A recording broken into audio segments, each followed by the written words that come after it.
If you want to focus and track on a person or a subject, that's Active Track 3. DJI uses that in all its drones, it's tried and tested, and it works really well.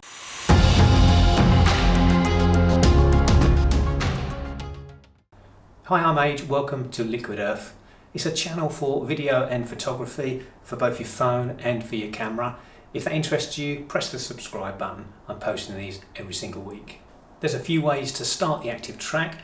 The first and simplest is to point your camera at your subject, press the trigger once, and then it's going to lock on and track your subject. Use your joystick to move up or down, reposition your subject wherever you like, and then wherever you move, it's going to track and focus on that point. It works really well. I've tried this in quite a few different scenarios, and actually it's very difficult to get it to stop working. You can also draw a box around it. If I press once, I'm going to deactivate that. So if I draw a box around my subject, it's going to find that subject and actively track in exactly the same way. Again, use your joystick to reposition. And then you can do the front-facing camera with active tracking too. So if I press to deselect, let's triple click. That's going to turn the camera around. Then I'm going to make sure I'm pointing at myself, click the trigger, and it's going to find me and actively track. This is useful for vlogging or filming yourself on the go, or stick it on a tripod and film yourself doing some activities.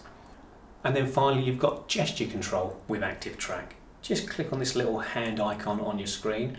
Make sure your gesture control is switched on, and make sure you follow and shoot is ticked, because that's your active tracking. Click on the screen to deselect, triple click on the trigger. That's going to turn the camera around again, and now you can use your gesture control. It's going to give you this little countdown. It's going to find me and it's going to track me. By the way, this also works in Hyperlapse. If you just choose your Hyperlapse, draw a little rectangle around your subject, start your recording, and then walk through or to the subject through a scenario, or walk backwards. When you've finished, press the stop to stop the recording, and then it's going to create this little hyperlapse where it's actively tracked your subject, focused on it throughout the scene. Well, that was the active tracking in the OM4, but it's the same for any of the Osmo gimbals too. If that was useful for you, hit the like, subscribe if you want to see more. In the bottom right hand corner of your screen, there's a playlist to more tutorials. Thanks again guys, really appreciate it. Hope to see you next time. Take care.